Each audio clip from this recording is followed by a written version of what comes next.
Welcome to my further meme. Today we are going to do a really fun integral, and this integral is e to the power of negative x squared times inverse tangent of e to the x going from negative infinity to positive infinity. So this integral, I say this fun because the result, the solution of this integral is really cool. So I'm going to show you how to do this integral though. So this integral is going from negative infinity to positive infinity. We can split it to two different parts. So we can split to the integral going from negative infinity to 0. Stay the same this integral. And then add another from 0 to infinity, right? Whenever you see a integral going from negative infinity to infinity, you can split it to two different parts. So here's the deal.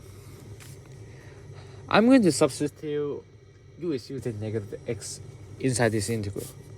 U is equal to negative x because we are going to use identity about the inverse tangent later. So our du will be equal to negative dx. So what's our x in our d in our u world? So x will be equal to negative u. So negative side, put it outside the integral, and then put negative infinity inside the x. Negative infinity, you pretty much just get positive infinity. So positive infinity, put 0 inside, you get negative 0. So this 0.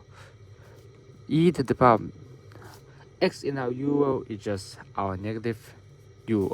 So this negative u square multiplied by inverse tangent of e to the power of negative u du. And then add this integral stay the same. Just stay the same. E to the power of negative x squared times inverse tangent of e to the x dx. So we are going to simplify more.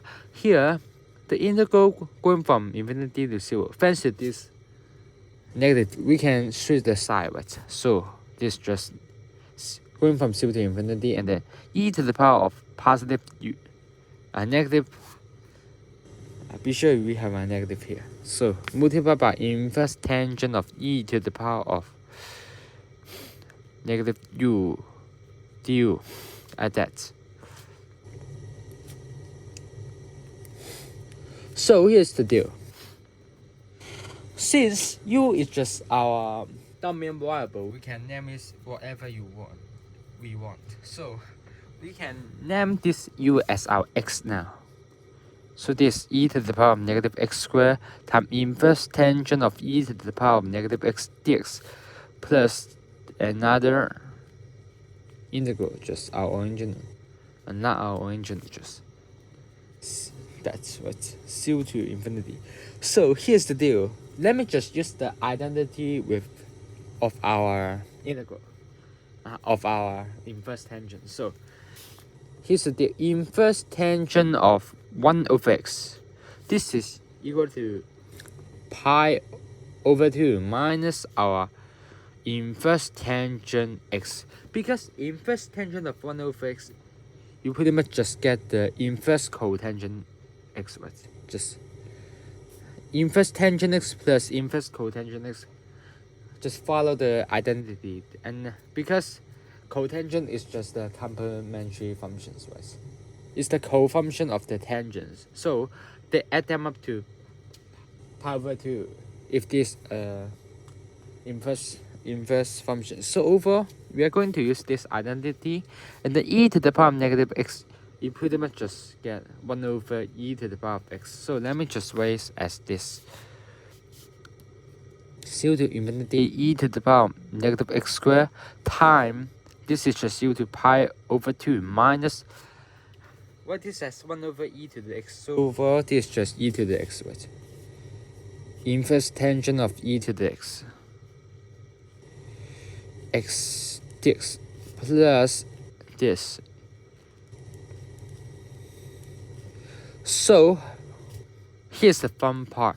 We can just distribute e to the power of negative x squared here. So far you pretty much just get e pi over 2 multiplied by the integral of e to the power of negative x squared dx going from 0 to infinity, and then subtract this e to the power of negative x squared times inverse tangent of e to the x dx plus the integral of e to the power of negative x squared times inverse tangent of e to the x dx. So overall, these two integrals are the same. One is negative and one is positive. So they pretty much just cancel each other out. So overall, integrate this. Remember this the Gaussian integral, but this going from 0 to infinity. So this is the half of the Gaussian integral. So far you pretty much just get Gaussian integral says the integral of e to the power of negative x squared x going from negative infinity to positive infinity. This will give you square root of pi. So far you pretty much just get pi over 2 in front multiplied by our square root of pi over 2. So far you can just add the power.